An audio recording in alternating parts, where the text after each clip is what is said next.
Hi, this is Paul. I wasn't able to quite pull off the video I wanted to pull off in terms of PowerPoint. I'm still working on trying to package this in the best way. There are enough angles to this conversation that it's not terribly easy to find a way in, but every time I work on it, I see other things.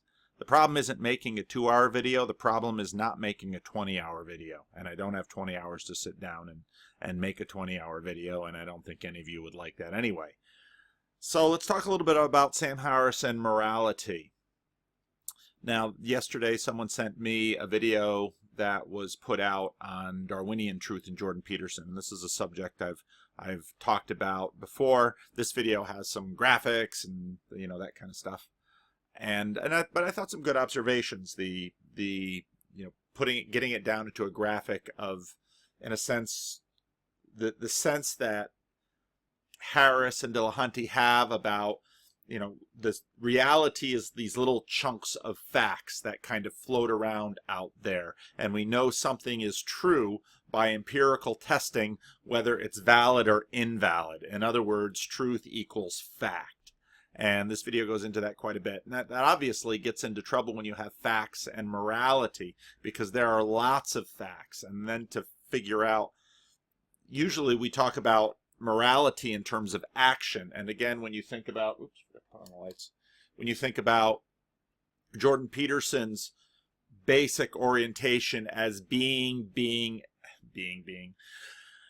as reality being a forum for action versus a space for objects, the facts and the objects go together more nicely than action. Action and facts do fit.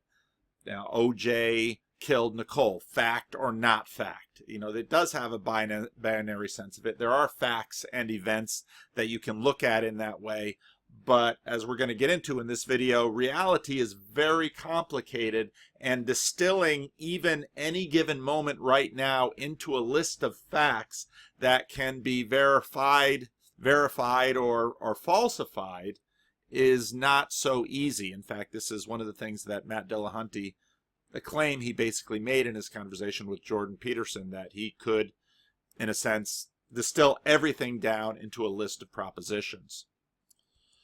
So what is religion? Well, Jordan Peterson says your religion is your axioms from which you act in the world. The world is a forum for action.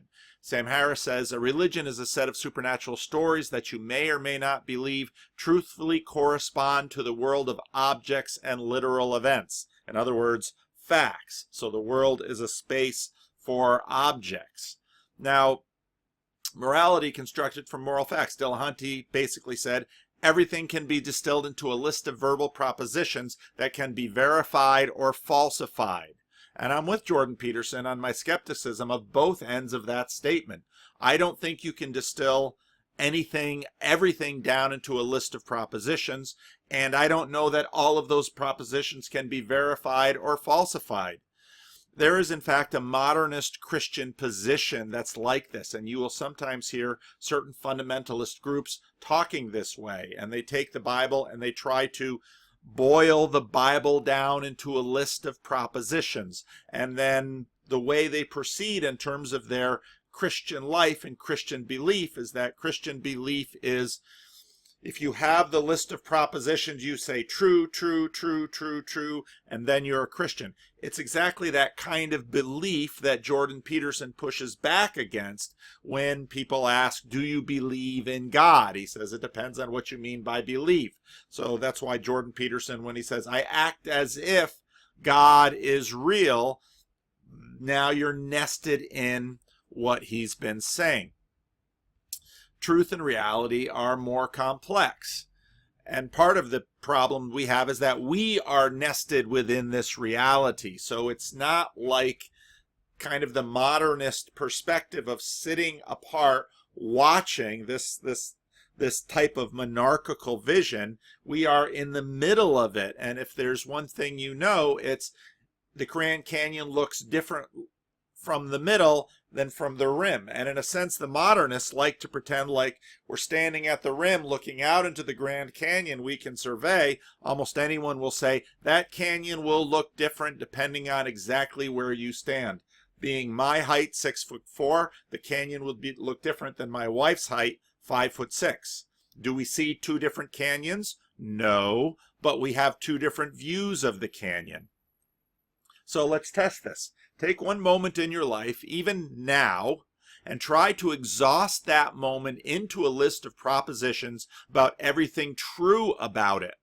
And if you think you succeed, try the other list, which is try to construct a list. No, Google, I don't want to talk to you. Try to construct a list try to construct the false list. If you say I've done it, I can probably find one or two, at least, true or false things about that moment that you didn't list, and there I've made my point. My point is, you can't do this because the project would probably take the rest of your life. Now, even if you tried to list everything I perceive at this moment, immediately one thing would come to mind, but then as you kept perceiving more and more things, you would begin to see and perceive and think about, and we go on and on and on. Now we're getting into some of what Sam Harris keeps talking about when he's talking about consciousness and how meditation or psychedelic drugs can change our perception, and that is essentially consciousness. This is this world that I'm perceiving, and my seeing myself perceiving the world, and this whole package of consciousness. And again, we have to, I think, in listening to a couple of Sam Harris's interviews, I can see, I've got a far clearer understanding of how he understands consciousness and how consciousness fits into his worldview. I don't think it fits very coherently, but everyone's entitled to their opinion. Now, what you'll hear from Dillahunty and Sam Harris is that laws of physics govern morality. And the project, the modernist materialist project, tends to assume or assert that these laws are external and necessary. Okay, and again, you'll hear Dillahunty talk about the laws of physics and the laws of physics, and we've talked about the laws of physics a fair amount. But, if not, only since the Big Bang. But then, so you see, eternal is a long time. Eternal is both never beginning and never ending. And before the Big Bang, it was assumed that these laws of physics were never ending. But now, well, physicists have said that reality is a whole lot weirder than we think. And when Jordan Peterson is asked about miracles, what he says is, well, I know that there's at least the possibility of miracles because none of us can explain the Big Bang. And in another video still rolling around in my head, I do want to talk more directly about natural and supernatural, because these are also two words and two terms that we tend to throw out there and use, but I don't think we pause much and ask ourselves a hard question about our capacity to know the supernatural given who we are and what we are. And this, of course, even gets into Sam Harris's conversation about consciousness.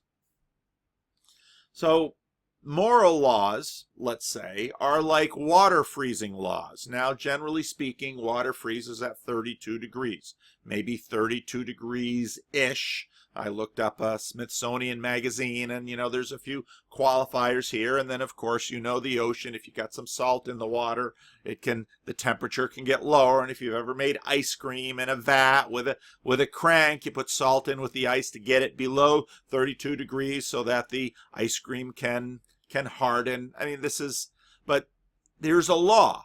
And the law is water freezes at 32 degrees, or there are laws about when waters freeze, and there are laws about when materials are solid, liquid, or vapor. Now, the moral quality of action should be similarly universal. If this is in fact these facts or these truths from which you are deriving your morality scheme. Now, let's be fair.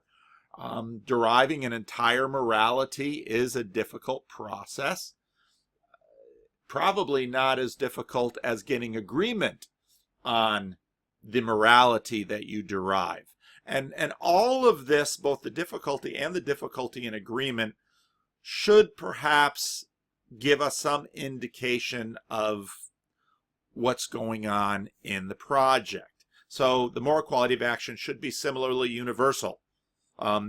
This can't be relativism or subjectivism, okay? So if it's right, it's right. It's wrong, it's wrong. Now you can add qualifiers like we do with water freezing. If there's a little salt in, the temperature might be a little different. But for the most part, these kinds of moral qualities, moral knowledge, moral laws, moral universe shouldn't be relative, just like water freezing isn't relative, okay? Now, please list some of these for me as well as guidelines for application, because we haven't seen a lot of this. What we usually see is that, oh yeah, we all know morality. In one of the older versions of this, I pull in Christian Smith and his observations on American assumptions about morality. But let's get the ball rolling, and let's start with a Christian, and let's look, in fact, at an idea that's been around for a very long time, which isn't that dissimilar to that. We'd call it natural law. Now, right away, when I mention natural law, some of you are going to get nervous because theists have been working this natural law thing for a very long time. Christians and other theists, of course, say that God, or the Creator God, or the gods, have built morality into the system. This morality can be seen in the fabric of creation, or the fabric of the world, or perhaps the laws of physics. And this morality can be revealed in laws and story. Now, one of the interesting things, if you listen to Sam Harris's interview, both with Russell Brand and with Dave Rubin, is Sam Harris likes to talk a lot about dogma in a very negative sense. For Sam Harris, he defines dogma as religious, unverifiable claims, often with a supernatural taint, that lock people into archaic story or archaic traditions, stories, or superstition, and prevent them from having a rationally based your best life now. There was a piece out a little while ago that was talking about Jordan Peterson as a Joel Osteen. In a sense, Sam Harris has a little bit of Joel Osteen in him too, in terms of he is looking to deliver your best life now to the whole world as good as we can get it, but not based on religious dogma, but based on reason. And again, if you watch either the Russell Brand or the Dave Rubin videos with with Sam Harris, you will see Harris again and again define dogma in this way. There's some issues with that definition. Always connect it with religion and say, this is a big problem. If they would step out into the pure light of reason, stripped of religion, then they would have morality. And again, I'd like to see this morality. Dillahunty recommends the Humanist Manifesto, but, and this is where Jordan Peterson tagged him, you've not proved humanism to me, like water freezing and 32 degrees. I haven't seen any water freezing law with respect to humanism. So let's not talk about the 1932 version, because there's seem to be a little bit of communist sympathizing in the 1932 version, and there's probably some latent eugenics in there as well.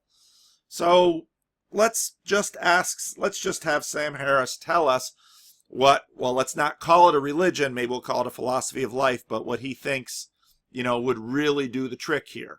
And I think he lays it out quite nicely. Yeah. So let's put all of that aside for a second. And I do want to do a sort of deep dive on the Jordan stuff, because I think maybe we can set the table in a nice way for your conversations. Sure. But what's on your mind more than anything else right now that's not political or not unrelated to the conversation with Jordan? Yeah. Okay. Like what are you really thinking about right now? Well, I'm thinking more about the core things that interest me, like the nature of consciousness, and just how to live a good life given the fact that we wake up every day not knowing how long we've got, and we're absolutely sure that we don't get this day again. So it's just like how to meaningfully engage moment to moment in our lives in a way that's rewarding and minimizes unnecessary suffering and increases joy and insight and creativity. And so for me, as you know, meditation is part of that, certainly. And I've just come out. Okay, now he goes off into his app, which is a disappointment because I think he was speaking eloquently and well about, he was articulating what I would call his religion. Now, he wouldn't call it that because religion has a different meaning for him. Let's say his philosophy of life, okay? Let's say he was articulating his philosophy of life. And there are a number of pieces in that. And I think, in a sense, it's a Joel Osteen type of your best consciousness now. What we want is for each of us to have our best consciousness now, because consciousness is always in the now, and we want to maintain that best consciousness as much as possible, and we want as many people as possible to be able to maintain that best consciousness as possible, and that is, in Sam Harris's opinion, dependent on stabilizing and multiplying the possibility of this in the material world, because consciousness is dependent upon materiality. And so if we can establish a big enough, free enough platform for consciousness, for people to have the potential to have their best consciousness now, and if you listen to, again, more of him and Russell Brand, he'll say, this is best done in systems and structures, so we can structure this up. So for Sam Harris, the government has a role to play in this. And so if we can structure this together, if we can do this communally, then we will achieve our best consciousness now on as big a span as possible, in as stable a way as possible, giving everyone maximum choice and maximum freedom. And I think this is a very articulate expression of, again, what Robert Bellah called expressive individualism. And now part of the reason I'm having difficulty putting together a full video on this is that this goes so many different places. I could read from Robert Bellah on this. I've got all of these things in my head, but to take the time and trot them out for you would be difficult. So protection and propagation of the good consciousness. This is what Sam Harris, if he's freed of all of his, ubermensch, world-saving things he needs to do via the podcast in order to, out of the generosity of his heart, deliver this to as many people as possible. There's a good part of his definition of morality, and it's a noble part. And again, I agree completely with C.S. Lewis that I think he's being inconsistent with his materialism, but I'm very happy he is, in that he genuinely cares about the world. He is a fine, moral human being. I would love to have him as a friend. I would love to have him as a neighbor. I would happily entrust my car keys and my wallet to him. I have no evidence that he is untrustworthy in any ways. He seems like a wonderful human being. So, no arguments. I just don't think he gets there from his stated philosophical underpinnings. And again, this is part of the reason that I think Jordan Peterson wants to talk to him, because I think Jordan Peterson has exactly that same complaint about Sam Harris. Now, this is why, in fact, however, we abort babies. And I'm not okay. I want to talk about abortion because abortion is an interesting case in this, because just as if you look at the video I made yesterday and you've got Sam Harris thinking about, what about computers? We're at some point we're going to have to worry about the conscious suffering of the machines we create. And then Russell Brand jumps in and says, hey, wait a minute. What about the conscious suffering of things we know are conscious? I mean, we believe our dogs suffer, and we believe our cows suffer, and we believe, plants can perhaps even suffer. And so I talked about this in my video yesterday. But now the inconvenient pregnancies threatening the consciousness, consciousness potential of the mother. This is, in fact, the vast majority of reasons given in Florida, where you have to give reasons for your abortion by law. 96% basically say, shut up, I want to do it. Okay. Tiny percentages, rape, incest, something like that. Health of the mother. At what point does human consciousness qualify for this protection? Is it potential consciousness? Because in many ways, this is in fact what the people who are getting abortions are saying, that my potential consciousness is threatened by this unwanted pregnancy and the possibility of giving birth to a child. Even giving the child up for adoption threatens my imagined future conscious well-being, so therefore it's better to abort the fetus. Well, every sufficiently happy fetus, that's a potential consciousness you're eliminating. Is it pain? Do fetuses feel pain when they are being aborted? You can Google that and find that out. Is it self-conscious? Well, this gets tricky too, because here's the funny thing about human beings being born. A human being that has been given, a human being that is birthed is extremely dependent on the mother. At what level of consciousness does this 1 hour-old baby have? How is that level of consciousness different from a 6-month-old baby, from a 2-year-old, from a 6-year-old? And of course, if you've had children, you sort of watch their consciousness developing. And all of us can try to remember our first memories, and we kind of have a sense that there's a connection between memory and consciousness. To what degree was I fully conscious when I was a 1-year-old? There was a woman in my father's church that used to tell my father she remembered giving birth, or she remembered being born, and she had a number of other issues in her life that led my father to be a little skeptical about that claim. But this consciousness business and what qualifies for consciousness, and to what degree do we protect consciousness by law?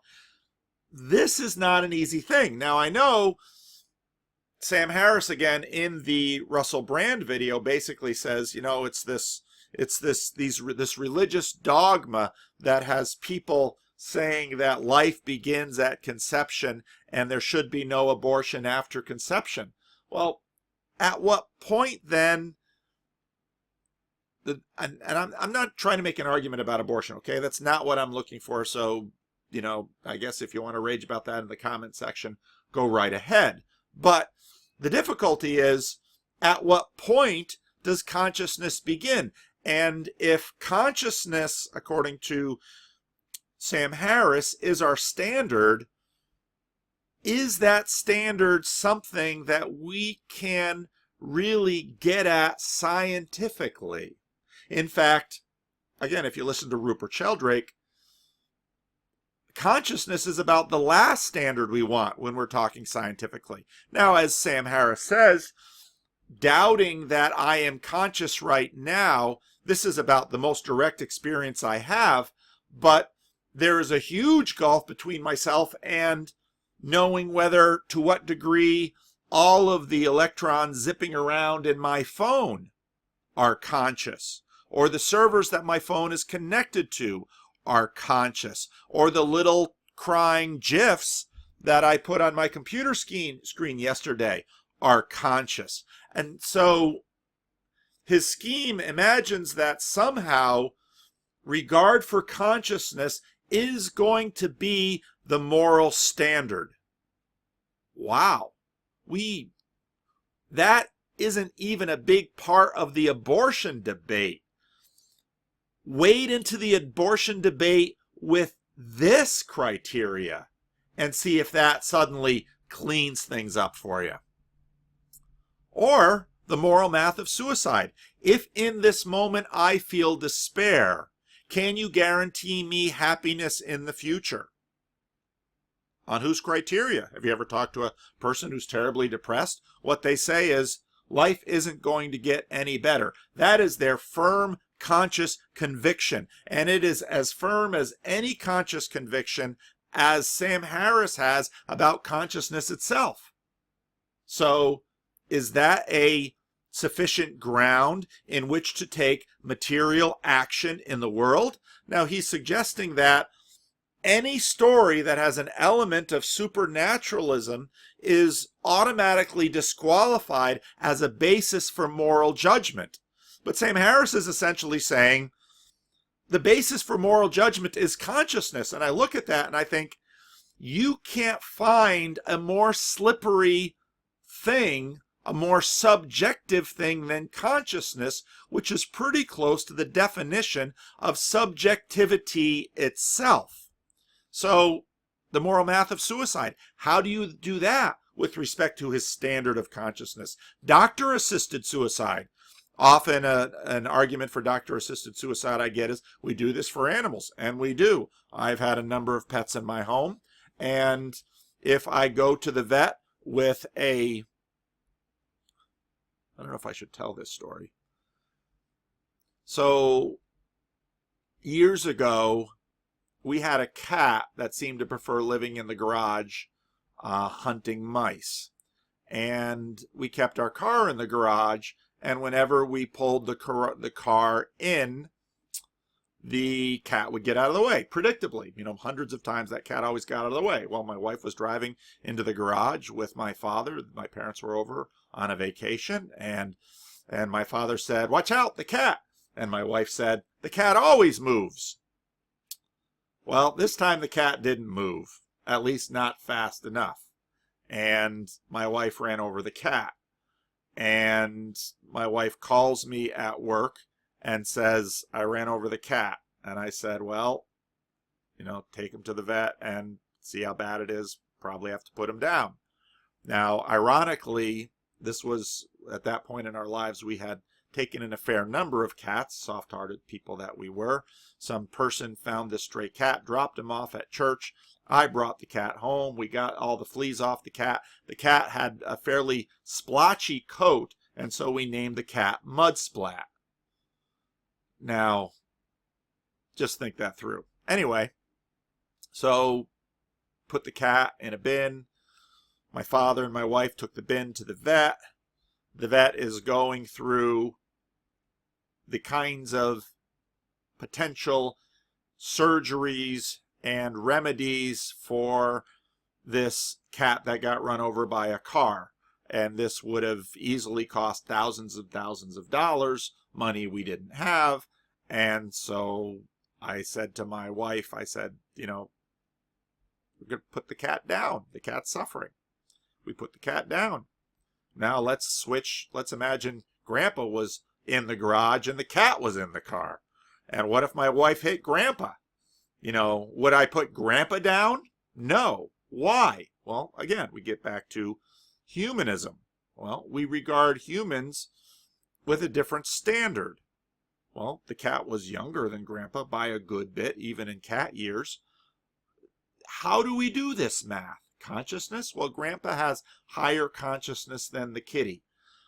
Is this the standard we use? So, doctor-assisted suicide, we do it for animals. If I am in pain, can I rationally choose what to do? Okay, so we have laws that say, well, if I am in such pain, later I can choose. Or do we do it for others? Is it physical pain versus mental pain? Remember, all of this is consciousness. Children with birth defects. Some of my good atheist friends, when this subject comes up, they not only say, well, I think it's absolutely fine to eliminate Down syndrome by prenatally testing babies for Down syndrome and aborting these babies. Down syndrome children and adults, in my experience, are some of the happiest people I know. So how does the consciousness test really work for that? Now, well, let's give Sam Harris a break. He's a young man. Let's pick up someone who is a giant in this realm. Let's pick on Bertrand Russell. Bertrand Russell was a brilliant man, and Brain Pickings is a terrific blog, and here she has a pretty amazing article on Bertrand Russell, on love, sex, and what the good life really means. So Sam Harris and Bertrand Russell seem to be barking up the same tree. And again, Sam Harris isn't alone in this. I think Sam Harris has, in these videos, articulated this fairly well.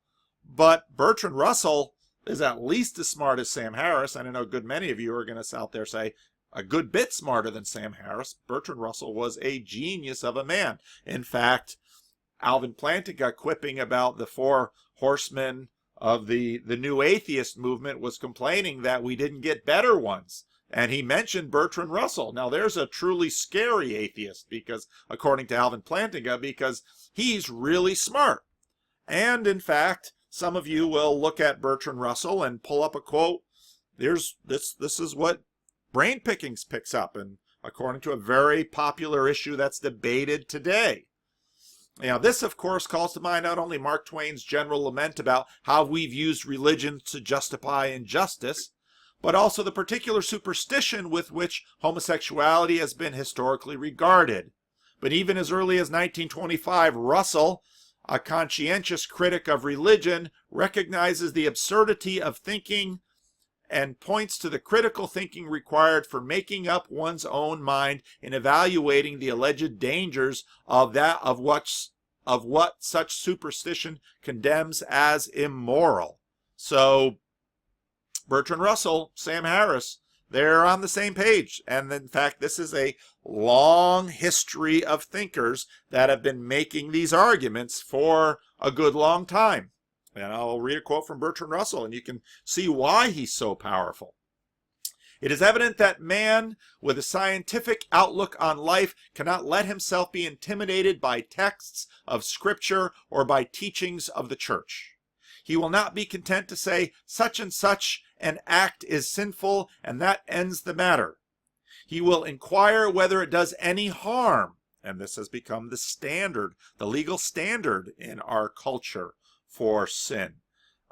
Jonathan Haidt has some really good tests on that, where he'll make up this elaborate test of this brother and sister using double birth control, deciding they'd like to experiment on sex together, and then he'll bring people in and say, do you think this is moral or immoral? And people will say, well, I don't really want to choose. I don't really want to say, but if you really, really push them, yeah, it's wrong. Go ahead and watch the Rationalist Delusion video that Jonathan Haidt has on there.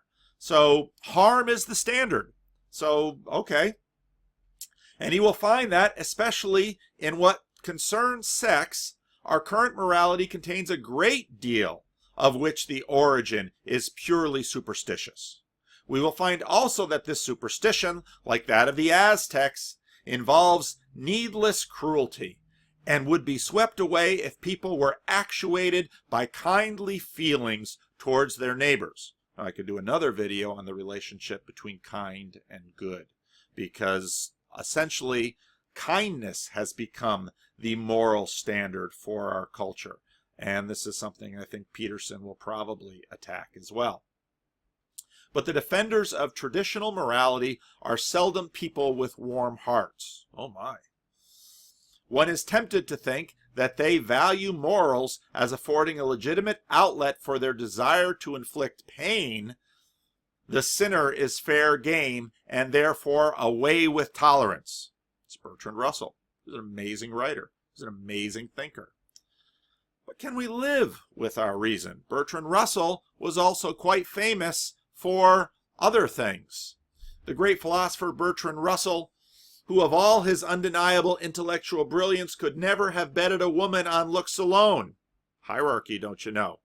He was described as suffering from galloping satyriasis. He claimed he could not see a sexual partner as sexually attractive for more than a few years, after which he had to make a new conquest. He had affairs with a long line of women, a few of whom he later married. He included a young secretary, a minister of parliament's wife, the daughter of a Chicago surgeon, a researcher, an actress, a suffragette, several teachers, and the wife of a Cambridge lecturer and his children's governess. His private life was described by one biographer as a chaos of serious affairs, secret trysts, and emotional tightrope walks that constantly threatened ruinous scandal. This was risk-taking of the highest order. Now, what's interesting is that you could say, see, it's religion that spoiled him, because he was living in a far more religious day and age than we are today. And, perhaps he would just be a polyamorous today, or perhaps he would have grown smart enough to deny marriage as a good thing. And so what we see is that, well, but now we're getting to our consciousness standard again, and let's look at maybe one of his wives. And here's a very interesting article on the internet on loving Bertrand Russell and his wife, who loved him dearly. But how did she feel, his first wife? How did she feel when he cheated on her, when he left her? How was that for her conscious sense of well-being? Well, you might say, well, maybe if she would meditate more, she could unhitch herself from her ego, and she could have a more open standard with respect to sexuality, and she wouldn't have been attached to Bertrand Russell. But if we go back to a video I made a little while ago, it's really funny because religious people, at least according to some of these studies, seem to enjoy sex more, and religious people seem to feel that they're special with respect to sex. And so if we're going to look for a like freezing water type of natural law that begins to govern sexuality, I don't know that we're very close to finding one. Consciousness and relationships. In many cases, well-being or good consciousness is notoriously difficult when there are two consciousnesses in conflict. Now, we ought to satisfy both if we can. I think most of us would agree on that, generally speaking.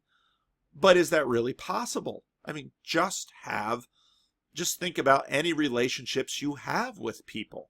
Conscious well-being is notoriously subjective. It's, in fact, the definition of subjectivity. And so you've got first world problems. If I'm frustrated because I just can't get the kind of financing on my Mercedes-Benz, and I might be forced to buy a Saab, and this feels existentially for me as something which might drive me to despair, how am I going to weigh this against someone in a North Korean prison camp who's being tortured?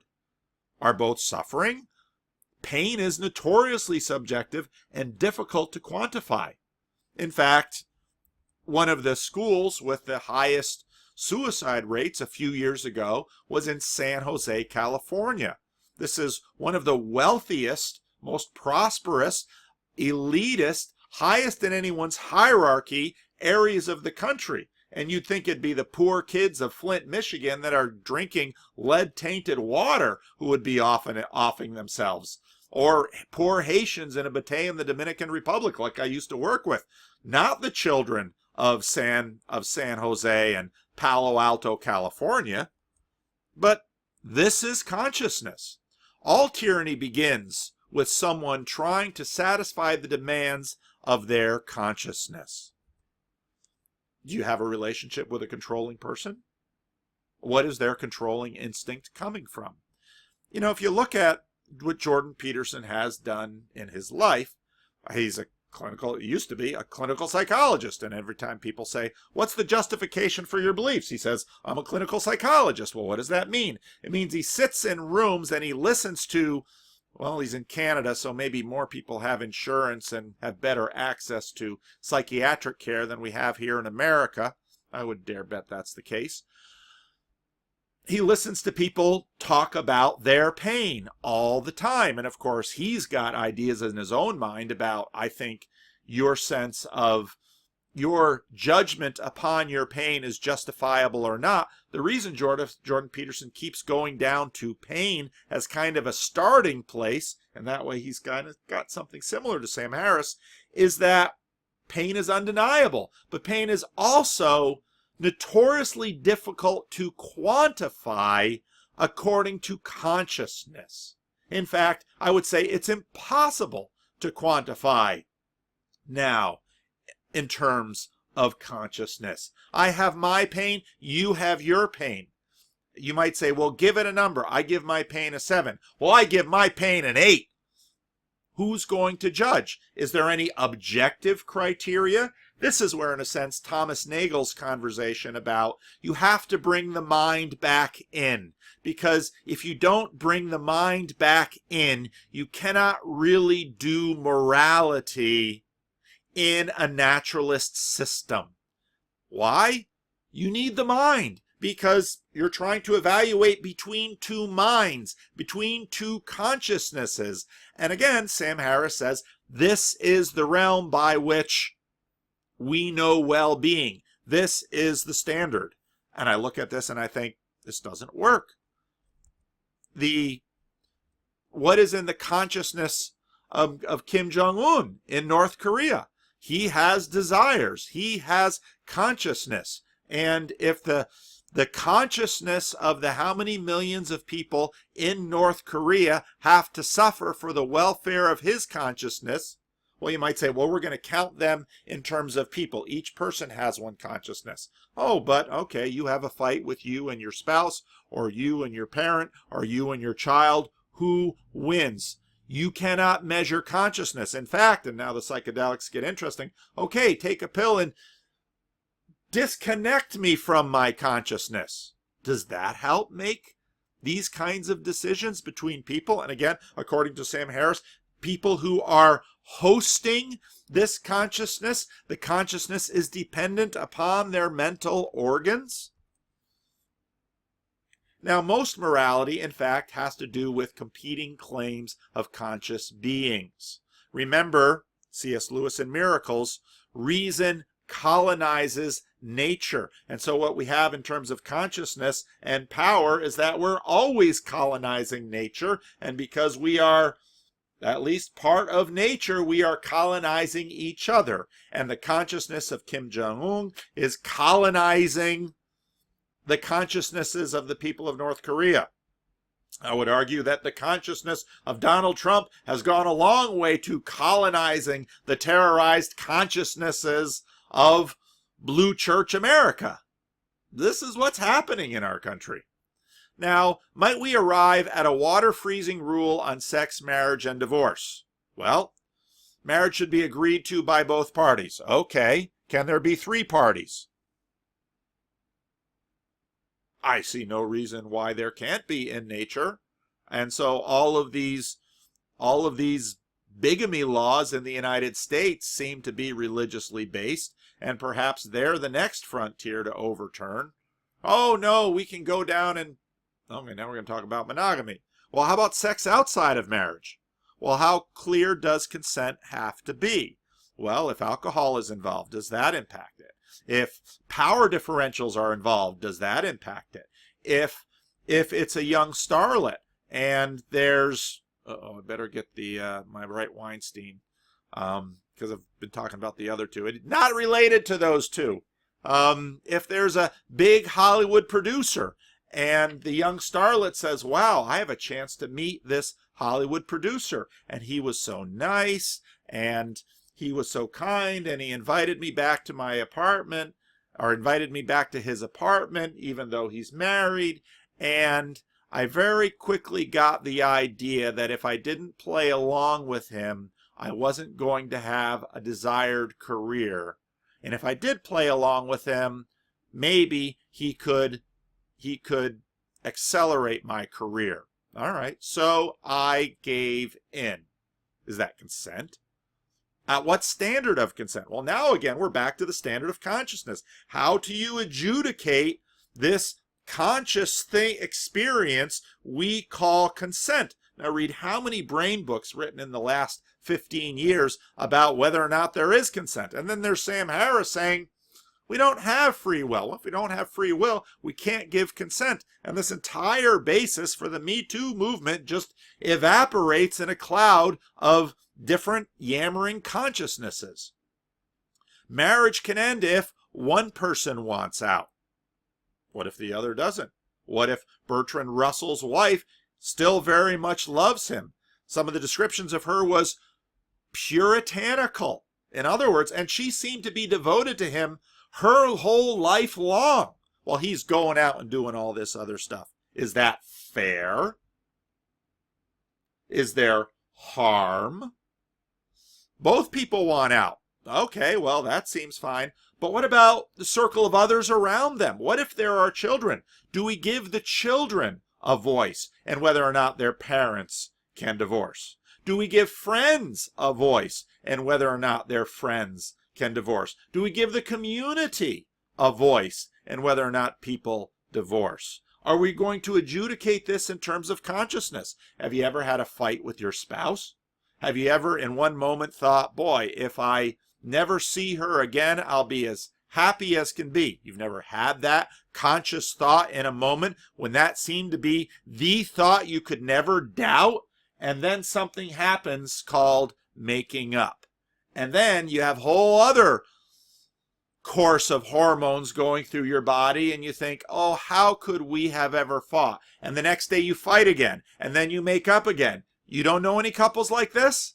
That's not your relationship? This isn't your experience? Oh, but I'm going to have the mental differentiation so that when I'm really angry with my spouse, you can what? Have self-control? What on earth does that mean? How do you work with this with respect to consciousness?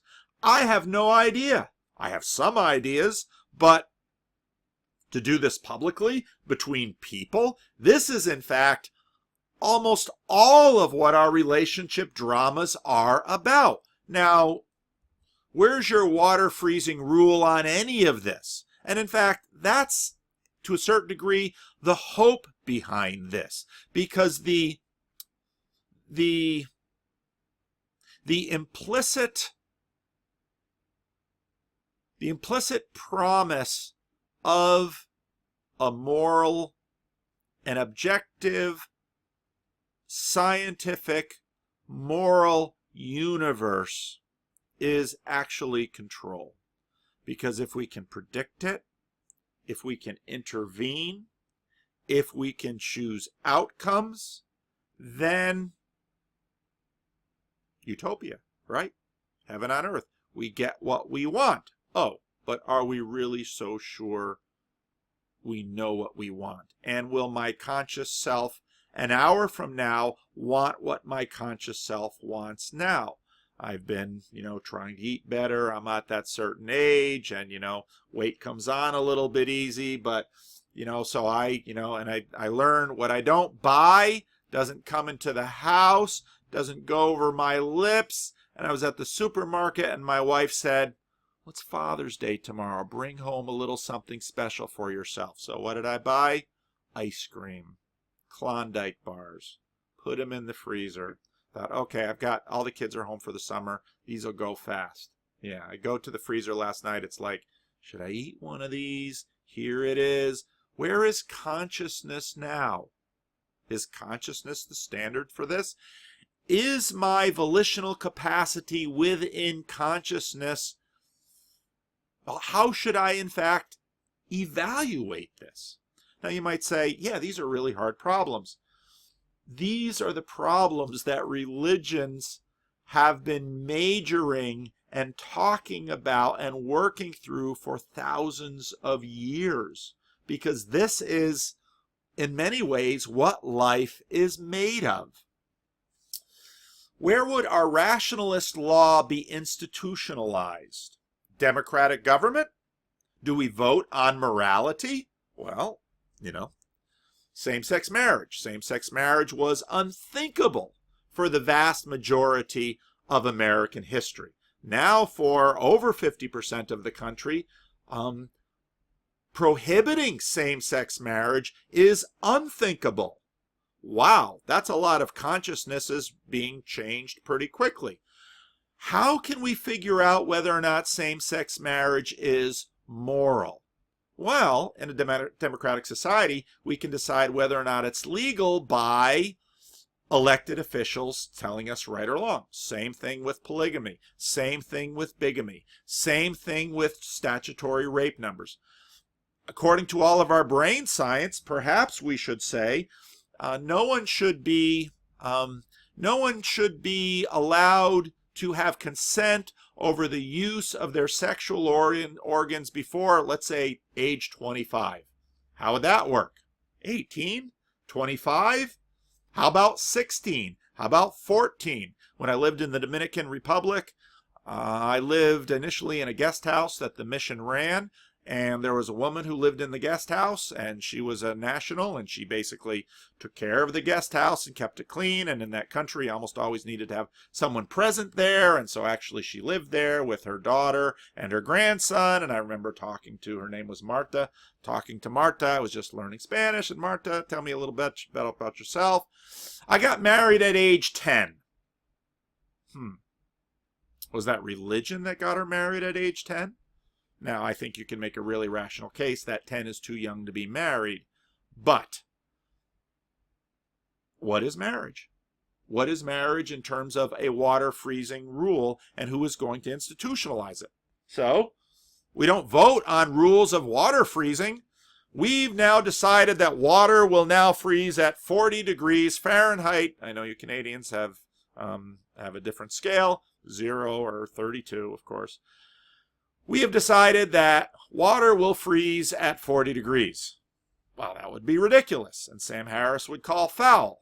But isn't that in a sense what we're doing? Government of the really smart. Okay, we need the elite. We need the truly smart. We need the Bertrand Russells and the Sam Harrises deciding what's right and wrong and making good laws. We need the philosopher kings of Plato and Socrates. Well, must they be virtuous too? Must they follow the laws that they make? Must they only make laws that they themselves can follow? This is part of the hypocrisy standard. And, churches, as a pastor, I have this all the time. The Bible my preaching makes me into a hypocrite, a lying pastor regularly. Why? Because I preach things I can't do. Love your enemies. Do I ever get angry at my enemies? Do I ever do things against my enemies? Do I ever get angry at my wife? Love one another as I have loved you. Greater love has no one than to lay down his life for his brother. I haven't given my life for anyone yet. I'm still here. Well, ought our philosopher kings, our elites who are giving us laws, are they to, in fact, to obey all the laws? Don't we say that no one is above the law? Must they be virtuous too? Must they be able to keep the rationalist laws? Shouldn't all of the rationalist laws be able to be kept by all of us? Isn't that the kind of law we want? If we're going to have laws, don't we want to keep them? How about one world government? It wouldn't make any sense to have water doesn't freeze in Canada at a different temperature than it does in the United States. Shouldn't there be one world government over all of us? And the rules of water freezing doesn't differ by culture. If our laws and our rules and our morality are going to be rational, they should be as rational as water freezing. Okay? Where would these be institutionalized? Well, certainly we would want to avoid the dreaded dogma, what Sam Harris talks about. Religious rules that can't change. Well, might we get them right the first time? No, I don't think we would. Then we'll have to change. Well, won't this quickly become dogma? Because do we change the rules by which water freezes? In 1980, was same-sex marriage immoral? And in 2018, is it now moral? Is there an objective standard for something like that? How about divorce? How about remarriage? Why is Ross Douthat taking on Pope Francis with these issues?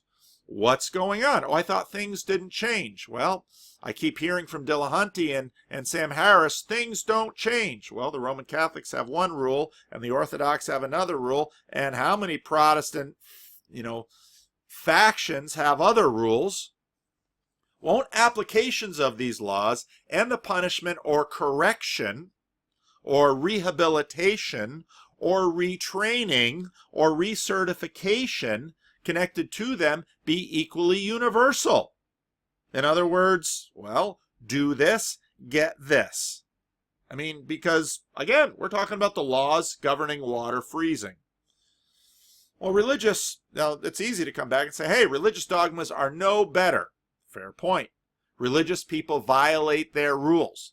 And let me offer someone up. I've got better examples of religious people going bad than many of you who don't know religion at all, because I live in the middle of it. Let's pick up John Howard Yoder. John Howard Yoder was a top shelf Mennonite theologian in the second half of the 20th century. The Politics of Jesus, wrote books that were broadly embraced by people you might consider evangelical, people you might consider mainline. He taught at Goshen College. He went on to teach at Notre Dame. He was a smart, brilliant man, and Christians all over the English-speaking world looked up to him in appreciation, read his books. I read his books in the 80s and thought they were fabulous books. Well, at least Russell wasn't a hypocrite, or maybe he was. I guess we'll have to ask one of his, he'd have 4 or 5 wives.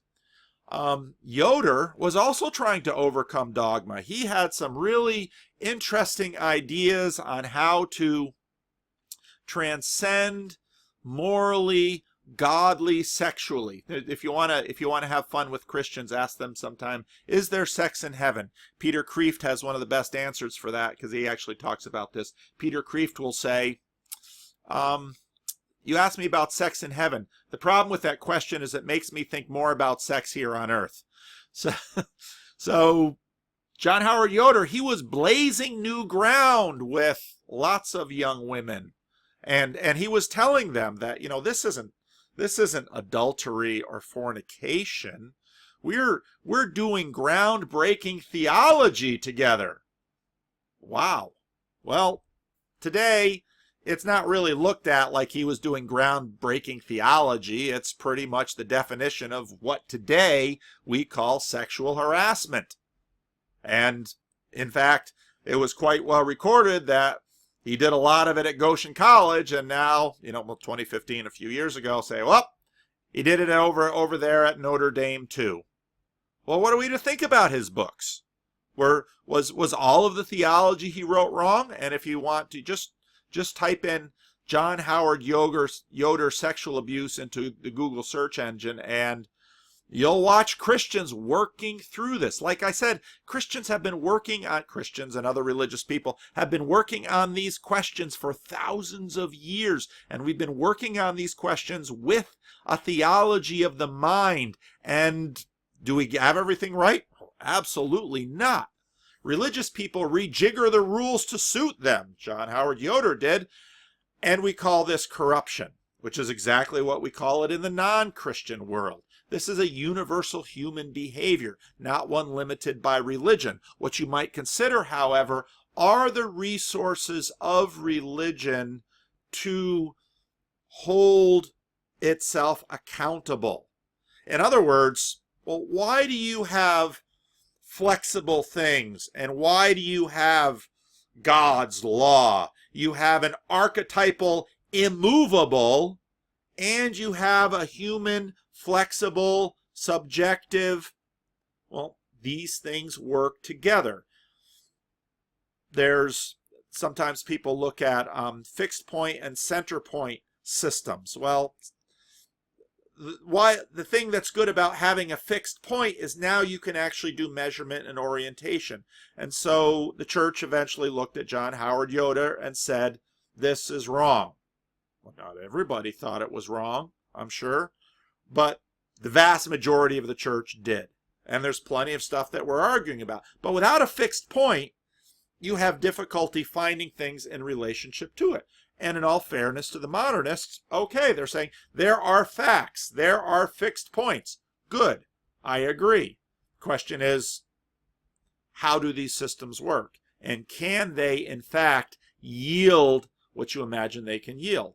And for a long time, people have been saying, you really can't get an ought from an is. And this, again, is why Thomas Nagel says you've got to bring mind back into it. Now, here's the crazy thing about Christians. Christians willingly subscribe to a God who will judge them perfectly. Okay? This is archetypal. Christians willingly subscribe to laws they cannot keep. Will the rationalists do this? Or will they make new things to justify what they're doing? How are you going to decide? A philosopher king? Democracy? Put it up to a vote? How about a military strongman? Christians willingly subscribe to facing the consequences of their betrayal of their God and his law. This is part of the Christian theological system. Now, the Heidelberg Catechism, which is a doctrinal statement of my denomination, is structured with 3 words, and if you watch any of my sermons, you'll find them. Misery, deliverance, gratitude. Misery means we are natural-born law breakers. This is something we accept about ourselves. Deliverance. Jesus upholds the law for us. He's a substitute for our law breaking. Now, there are more atonement theories. I'm going to use the substitutionary atonement theory for the sake of this video. Gratitude. We act to try to keep the law, not out of fear of punishment, but out of love and gratitude for what God has done for us. And that then frames, according to the Heidelberg Catechism, the Christian life. It says, yes, there is an objective standard, and it's held by God. It's archetypal. You can't get beyond it. It transcends time and space. It's also flexible because we have a judge that actually applies it. And so, but we have a perfect judge. And we, in fact, will fail it. But our perfect judge has made accommodation because he knows how we are, and that accommodation is his son, and now I have a way to live in gratitude for that sacrifice that is offered. There's Christianity, or at least Protestant Christianity. Now, Sam Harris comes along and says the problem with religion is that it's too subjective. It's fiction, it's superstition. Imagines that his world of correlation with facts is more objective. Okay, I appreciate the fact he's trying to get some fixed points out there.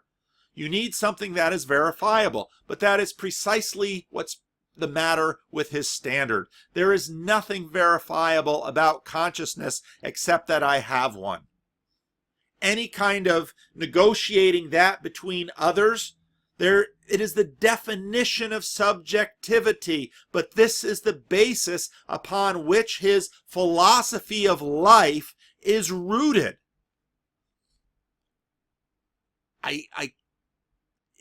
To me, it's so easy to see why this can't work. Now, can I show him why it can't work? I doubt it, but that's the nature of subjectivity, right? It binds and it blinds, says Jonathan Haidt.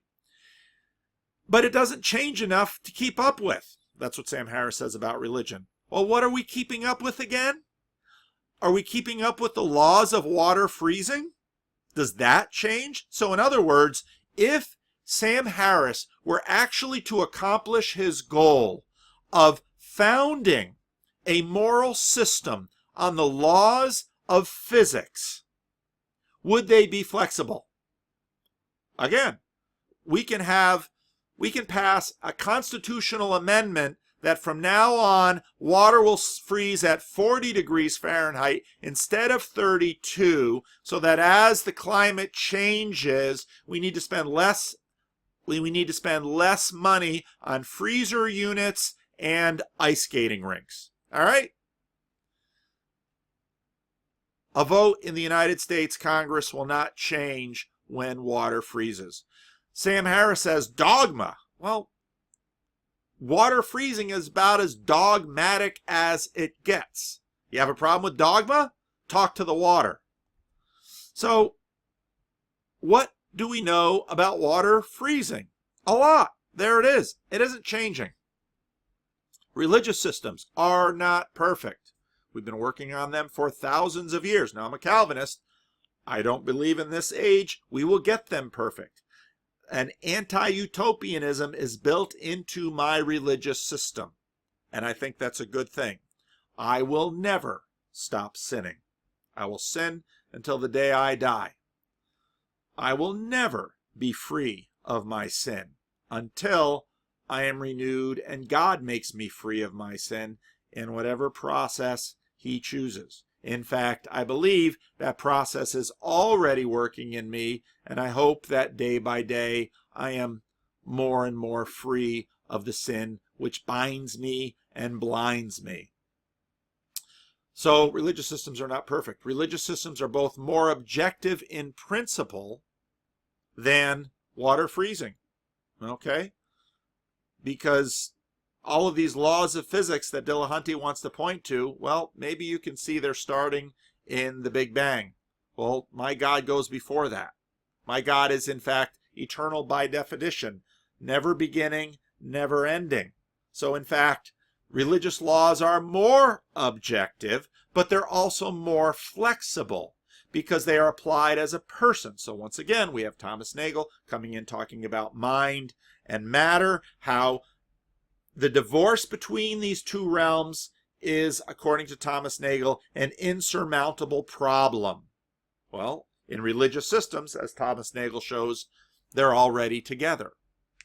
What exactly, which is exactly what I think, what you want from a system. You want something which is both more objective and more flexible. Well, let's take another look at, this time, C.S. Lewis and Bertrand Russell. This from a Mere Christianity study blog. People sometimes ask me about a book to read. I'll recommend Mere Christianity. C.S. Lewis's argument for moral objectivity in Mere Christianity. First, an account of subjective versus objective. Something is objective just in case there can be real disagreement in which one party or the other party must be mistaken. Both sides can't be right. If I say O.J. killed Nicole and Ron, and you say he didn't, one of us is mistaken. Even if, as the defense argued at the trial, there wasn't evidence to settle the question beyond a reasonable doubt, the fact is that either O.J. did it or he did not. So the question of O.J.'s guilt is an objective, not a subjective matter. Something is subjective just in case there is no real disagreement and no one is really right or wrong. If I think McDonald's burgers are better than Burger King's and you like Burger King's better, we both can be right for ourselves. It's a matter of what tastes good, and there is no ground for dispute. As Romans used to say, in matters of taste, there is no disputing. Bertrand Russell, fancy meeting you here. C.S. Lewis knew Bertrand Russell. At least, I don't know if he ever met him personally, but he of course read his stuff. Bertrand Russell says, the theory which I have been advocating is a form of doctrine which is called the subjectivity of values. A lot of consciousness in here.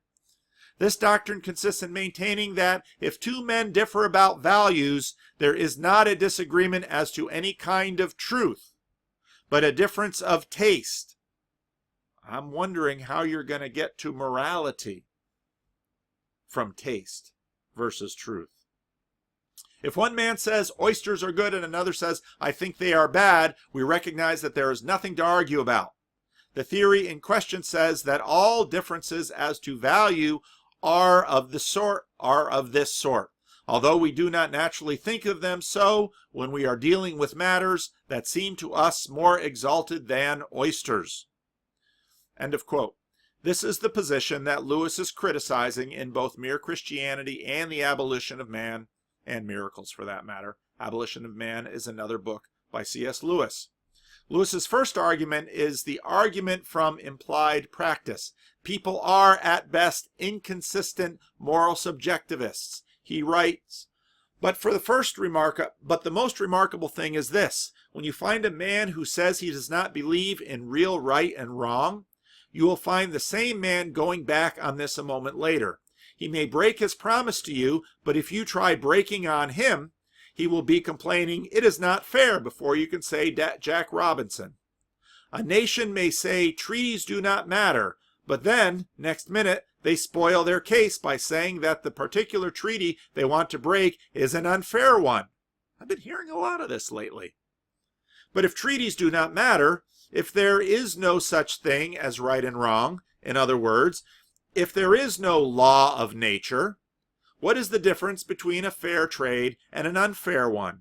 Have they not let the cat out of the bag and shown that, whatever they say, they really know the law of nature just like anyone else? End of quote.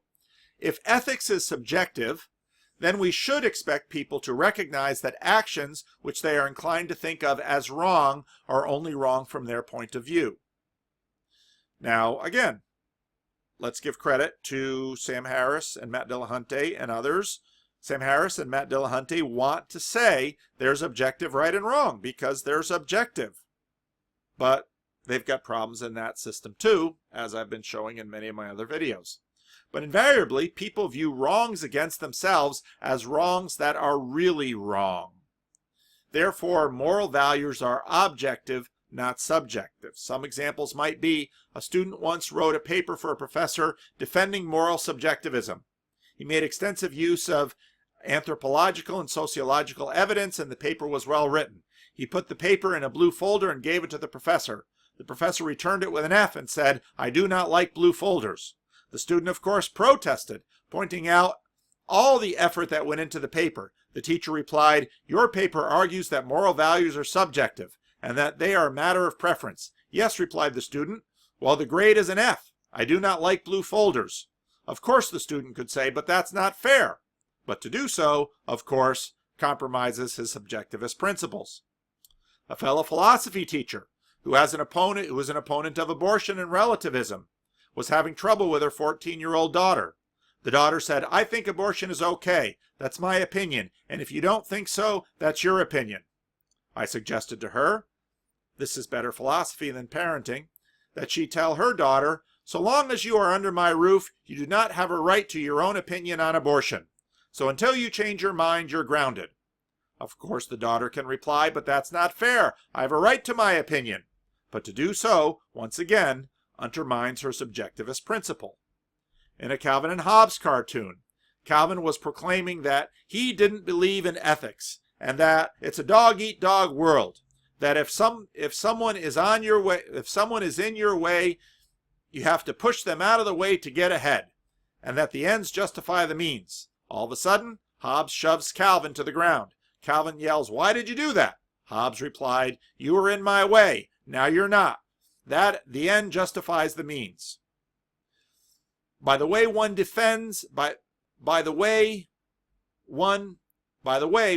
defending objective moral values, which we have discussed earlier in the Dangerous Idea blog, is from the standpoint of rights.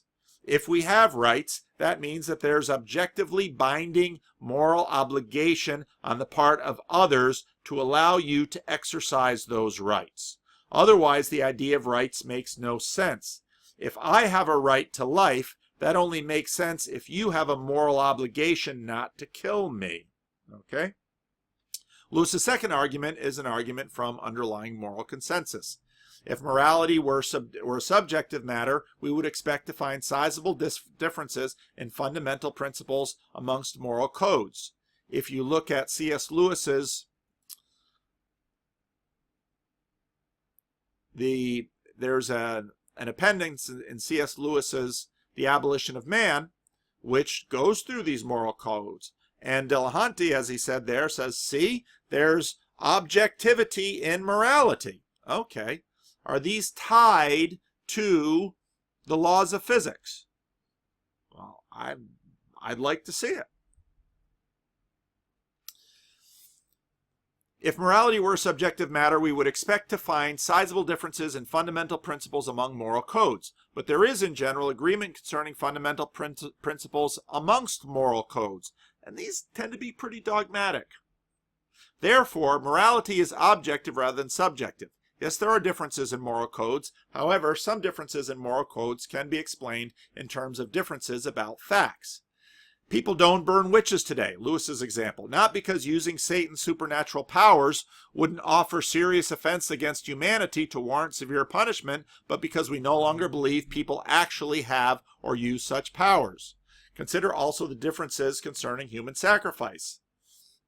The ancient Aztecs thought it was right to sacrifice humans. We do not. However, ancient Aztecs and ourselves both believe that we have a prima facie obligation not to kill people. The Aztecs, however, believed that there were gods who had the right to demand human sacrifices, and when they were demanded, the duty not to kill is overridden by the moral requirements to do what the gods command. The Abrahamic tradition, going back to, well, Abraham, maintains that the true God does not make those sort of demands. Other differences can be explained in terms of how widely we expand the concept of neighbor. Moral codes require that we treat our neighbor with respect, but we may limit the concept of neighbor to one's fellow tribe member or countryman or member of one's own race, etc.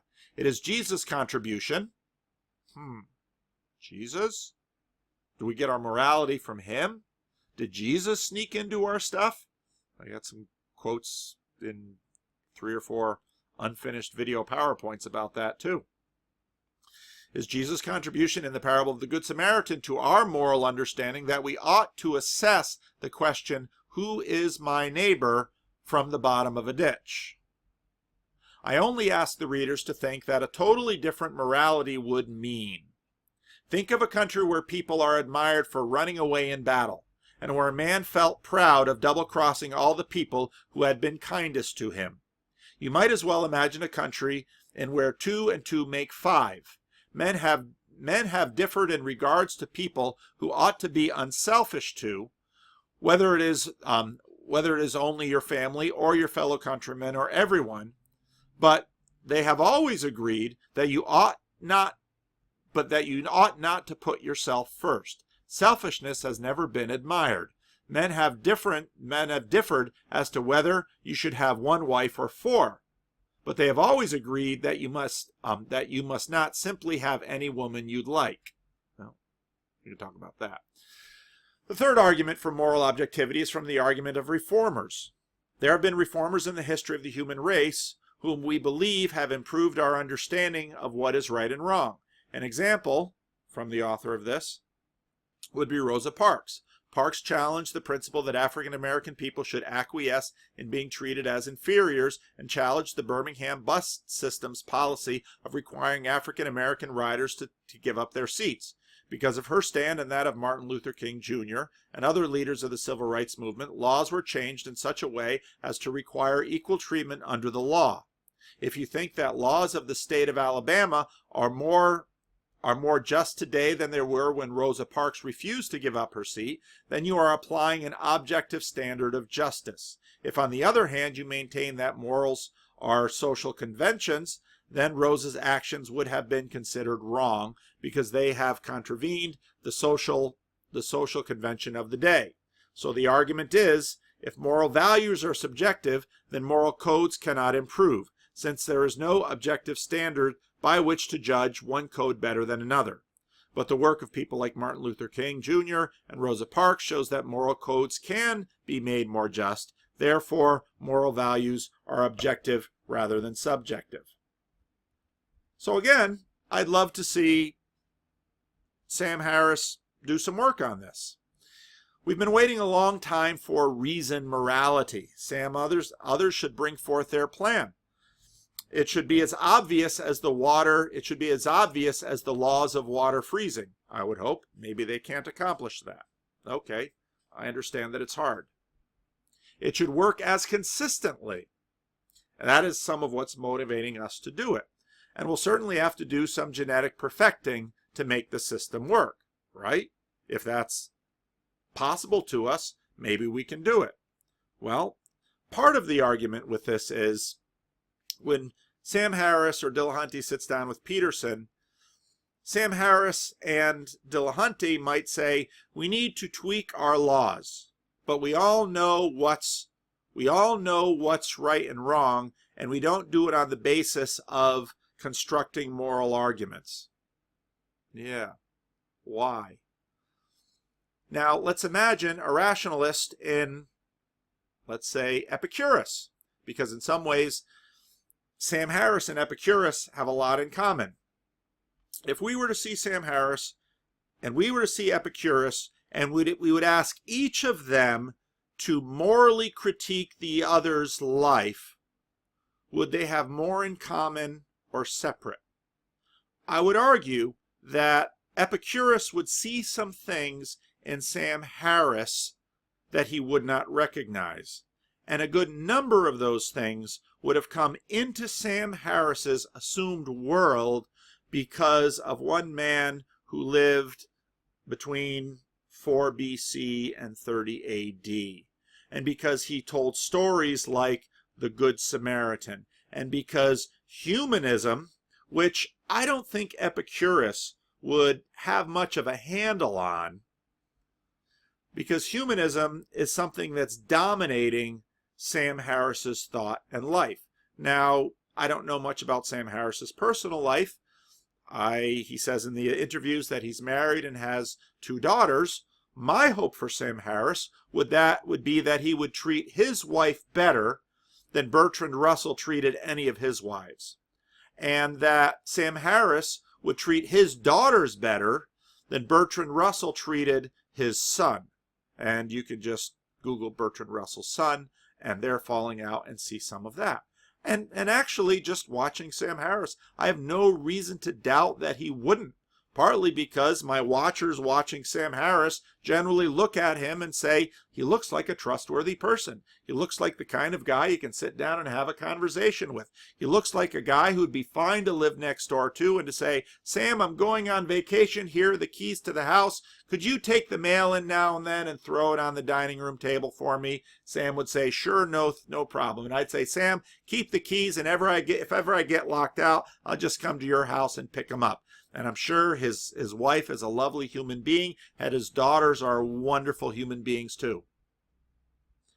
And I think we can thank Jesus for at least part of that.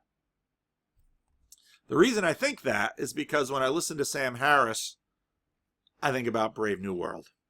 Because Brave New World, if you've never read it, read it, listen to the audiobook. As Peter Kreeft says, Brave New World is a prophecy. The technology is different, but the story is the same. Because Sam Harris's worldview, it's not his religion, he says, because, none of that. Well, Sam Harris's worldview is in that book, and it's played out beautifully. So tell me again about Truth and Stories. There's an hour and 20 minutes, so this wasn't going to be a short one. I'm still struggling to try and get everything together. Someone tweeted at me, let's see if I can pull it up. Someone tweeted at me that I retweeted it on mine. Jordan Peterson tweeted on his, if you want to contribute questions to have Sam Harris and Jordan Peterson talk about, there's a link you can go to offer questions. And I don't know if it's a Reddit thing where you can upvote and downvote. Also, someone mentioned in the comment stream, you should start your own Facebook page for conversations about your video. I think Reddit does that better, but I don't know a lot about Reddit. So I'm thinking about that. I'm a small fish, okay? Got 7,000 subscribers. I went out of my mind when I had 2,000. I got 7,000. I know what it's like to have 7,000 now. And, again, if I've missed your email, I'm sorry. Sometimes emails, it's not like I get 1 or 2 a day. Some days I will only get 1 or 2, and another day I'll get 7 or 8, and that'll be a busy day. And so then I'll try and go back and find them. And sometimes I miss some of your messages and emails and can't correspond personally. And so I'm sorry about that. But I try to read as many as I can. I try to respond to as many as I can. And those of you sending me books and articles and videos, I try to watch some of these. I'll just admit to the fact that I've got my own watchers and interest things, and that which strikes me as interesting or relevant, I'll tend to prioritize, and so on and so forth. And obviously this in the context of I'm a pastor and I'm a father and all of those things going on. So if I somehow don't get to what you sent me, please don't take it personally, because it isn't meant to be personal. And this is why we have these crazy games that you can understand. Jordan Peterson, his email got broken very quickly, and Twitter is broken. You can't message him easily. And, once you get up a status, just the number of people that want your attention just grows. And so there it is. So again, this is a longish video. I hope to do more on this. Let me know what you think of it. Maybe it was a good video, maybe it wasn't.